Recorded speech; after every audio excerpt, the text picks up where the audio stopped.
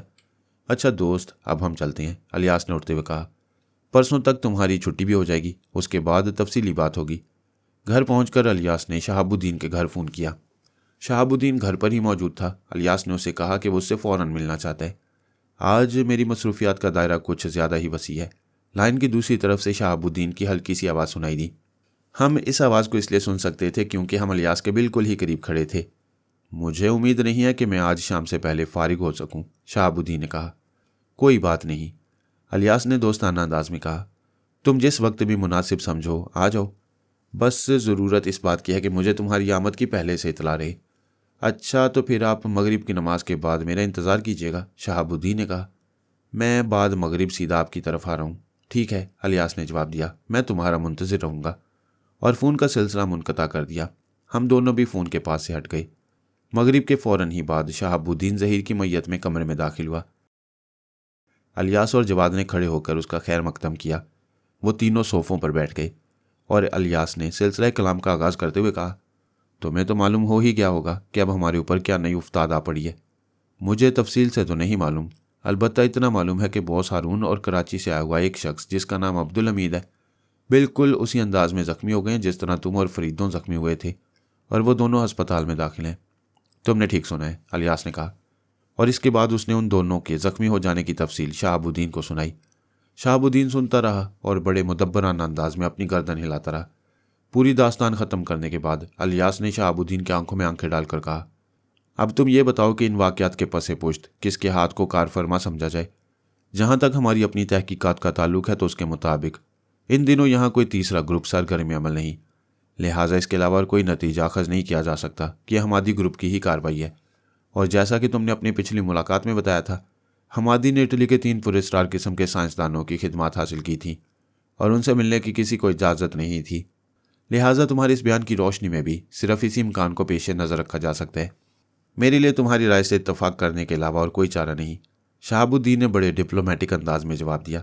ویسے جہاں تک میرا تعلق ہے تو میں یہ بات پہلے بھی بتا چکا ہوں کہ مجھے ذاتی طور پر اس نئی تکنیک کے بارے میں کوئی علم نہیں، اور اس کا علم حمادی کے علاوہ اگر کسی اور شخص کو ہو سکتا ہے تو وہ صرف سلیمان ہے، جو حمادی کا نائب اور اس کا دست راست ہے۔ اس کے علاوہ پورے گروپ میں کسی کو اس کا علم نہیں ہوگا، کیونکہ حمادی انتہا سے زیادہ محتاط آدمی ہے۔ تو اب تم یہ بتاؤ کہ باس نے پچھلی مرتبہ جو بات تم سے کہی تھی اور جس سلسلے میں تمہیں کچھ رقم بھی دے دی تھی، اس کے بارے میں تمہارا کیا خیال ہے؟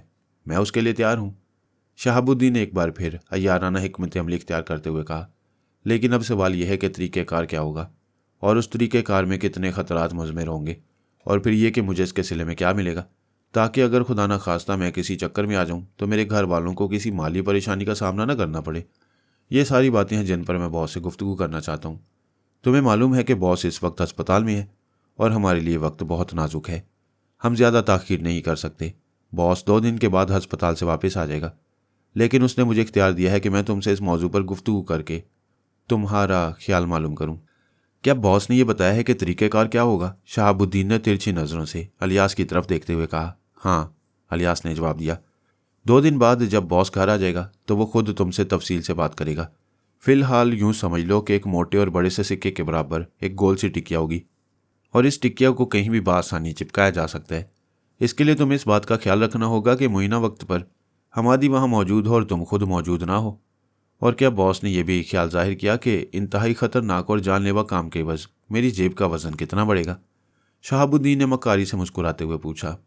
$5000 باس تمہیں پیش کی ادا کر چکا ہے، الیاس نے کہا۔ چلو تم خود ہی بتاؤ کہ مزید کتنی رقم اور درکار ہے۔ کمال ہے، شہاب الدین نے کہا۔ کیا بھلا میں کوئی سودی بازی کر رہا ہوں؟ اس کے لہجے میں منافقت صاف عیاں تھی۔ باس کا حکم تو باس کا حکم ہے، بھلا میں اس کی تعمیل سے کیسے انکار کر سکتا ہوں؟ میں تو یہ بات صرف اس لیے پوچھ رہا تھا تاکہ اس کا اندازہ کر سکوں کہ اگر میں مصیبت میں پھنس جاؤں تو میرے گھر والوں کے پاس اس وقت کتنی رقم موجود ہوگی، ورنہ بھلا میں اس سوال کو کیوں اٹھاتا؟ اگر تمہیں مجموعی طور پر $40,000 کی رقم مل جائے تو کیا خیال ہے؟ الیاس نے ڈنڈی مارتے ہوئے کہا۔ شہاب الدین بامشکل اپنے جذباتی ہی جان پر قابو پا سکا۔ اس کا چہرہ خوشی کے شدید اندرونی احساس سے تمتمانے لگا۔ ہاں ہاں، ٹھیک ہے، بالکل ٹھیک ہے، مجھے منظور ہے، اس نے جلدی جلدی کہا۔ تو گویا بات طے ہو گئی، الیاس نے کہا۔ اب پرسوں رات کو اسی وقت اور اسی جگہ باس سے تمہاری ملاقات ہوگی۔ باس خود ہی تمہیں وہ خاص چیز فراہم کرے گا اور باقی تفصیلات خود تمہارے سامنے بیٹھ کر طے کرے گا۔ اور ظاہر ہے کہ تم سے یہ کہنا تو بیکار ہے کہ تم اس ساری بات کو سخت سگائے راز میں رکھو گے۔ ظاہر ہے کہ یہ کہنے کی کوئی ضرورت نہیں، شہاب الدین نے کہا۔ اچھا تو پھر مجھے اب اجازت؟ بیٹھو، الیاس نے کہا، میں تمہارے لیے چائے وغیرہ کا بندوبست کرتا ہوں۔ اور اس کے ساتھ ہی اس نے کرسی کے ساتھ لگی ہوئی بر کی گھنٹی دبا دی۔ نہیں شکریہ، شہاب الدین نے کھڑے ہوتے ہوئے کہا، مجھے ذرا جلدی ہے، چائے پرسوں اطمینان کے ساتھ پیوں گا جب باس بھی موجود ہوں گے۔ اس اثنا میں ایک ملازم اندر آ چکا تھا، لیکن الیاس نے ہاتھ کے اشارے سے اسے واپس جانے کا حکم دیا۔ تو پھر پرسوں تم آ رہے ہو؟ اس بیچ میں یاد دہانی کرانے کی تو کوئی ضرورت نہیں، الیاس نے شہاب الدین سے پوچھا۔ بالکل نہیں، شہاب الدین نے جواب دیا، مجھے یاد ہے، میں ضرور آؤں گا، اور تم باس سے کہہ دینا کہ مجھے یہ کام انجام دے کر بڑی خوشی حاصل ہوگی۔ اچھا، فی امان اللہ۔ فی امان اللہ، الیاس اور جواد نے کہا، اور شہاب الدین کمرے سے باہر نکل گئے۔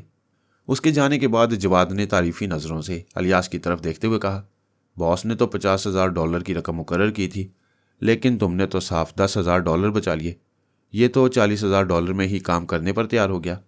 باس کو یہ جان کر خوشی ہوگی کہ ہم نے $10,000 سے کم میں سودا کر لیا ہے، الیاس نے مسکراتے ہوئے کہا۔ ہاں، اگر وہ 40,000 پر تیار نہ ہوتا تو پھر مجبوری تھی، پھر ہمیں رقم میں اضافہ کرنا ہی پڑتا۔ میں اس کے چہرے کو بغور دیکھ رہا تھا، جواد نے کہا۔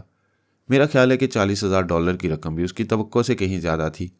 وہ بمشکل اپنی خوشی کو چھپا رہا تھا، اور اب مجھے یقین ہے کہ وہ یہ کام کر گزرے گا، بالکل کر گزرے گا، الیاس نے پر یقین انداز میں کہا۔ وہ اتنی بڑی رقم کو یکمشت ہاتھ آتے ہوئے کیسے چھوڑ سکتا ہے؟ کیا خیال ہے باس کو چل کر اس کی اطلاع دے دی جائے؟ جواد نے کہا۔ وہ یہ بات سن کر واقعی خوش ہوگا۔ میں خود بھی یہی بات سوچ رہا تھا، الیاس نے جواب دیا۔ چلو ابھی چلتے ہیں۔ الیاس اور جواد ہارون کے پاس پہنچ گئے اور انہوں نے تنہائی میں ہارون کو اس ساری گفتگو سے آگاہ کر دیا جو شہاب الدین کے ساتھ ہوئی تھی۔ ہارون یہ بات جان کر بہت مطمئن ہوا کہ شہاب الدین $40,000 کی وزی یہ کام کرنے پر تیار ہو گئے۔ اس نے الیاس کی ڈپلومیسی کو بہت سراہا۔ کچھ دیر ہارون کے پاس بیٹھنے کے بعد وہ دونوں عبدالحمید کے کمرے میں بھی گئے اور وہاں کچھ دیر تک اس سے ادھر ادھر کی باتیں کرنے کے بعد چلے آئے۔ ہم دونوں کو بھی اب کوئی خاص کام نہیں تھا، اس لیے ہم بھی واپس اپنے ہوٹل میں آ گئے۔ اب پرسوں شام تک، کم از کم اس وقت تک کے لیے ہم فارغ تھے جب تک کہ ہارون اور شہاب الدین کی ملاقات نہیں ہوتی تھی۔ تمہارا کیا خیال ہے، اب شہاب الدین کس کا وفادار رہے گا؟ میں نے طالوت سے پوچھا۔ یہ اس کے لیے کڑی آزمائش کا وقت ہے۔ ایک طرف تو $40,000 کی خطیر رقم ہے اور دوسری طرف حمادی کو موت کے منہ میں دھکیلنے کا ہولناک کام ہے۔ کیا شہاب الدین حمادی کو ہارون کے منصوبے سے پہلے آگاہ کر دے گا یا اس منصوبے پر عمل کرے گا؟ جہاں تک میں سمجھ پایا ہوں، شہاب الدین بنیادی طور پر ایک بے حد لالچی انسان ہے۔ اسے حمادی یا ہارون دونوں میں سے کسی کی زندگی سے بھی کوئی دلچسپی نہیں۔ اسے صرف ایک چیز سے دلچسپی ہے اور وہ ہے پیسہ۔ اسے اتنی رقم مل رہی ہے تو وہ اسے چھوڑے گا نہیں، اور ظاہر ہے کہ رقم اسے اسی صورت میں ملے گی جب وہ اس کام کو پایہ تکمیل تک پہنچا دے۔ اس کے بغیر رقم ملنے کا کیا سوال پیدا ہوتا ہے؟ مجھے اس کی سرگرمیوں کی پوری طرح اطلاع ہے۔ اس نے ابھی تک تو حمادی کو اس منصوبے کے بارے میں کچھ نہیں بتایا ہے اور میرا خیال ہے کہ وہ بتائے گا بھی نہیں۔ بہرحال اب دیکھنا یہ ہے کہ پرسوں شام کو ہارون سے گفتگو کرنے کے بعد وہ کیا گل کھلاتا ہے۔ ویسے اگر وہ ہارون کے منصوبے پر عمل کر لے اور حمادی کو ہلاک کر ڈالے تو اس طرح کم از کم ایک ناپاک گروہ کا تو خاتمہ ہو ہی جائے گا۔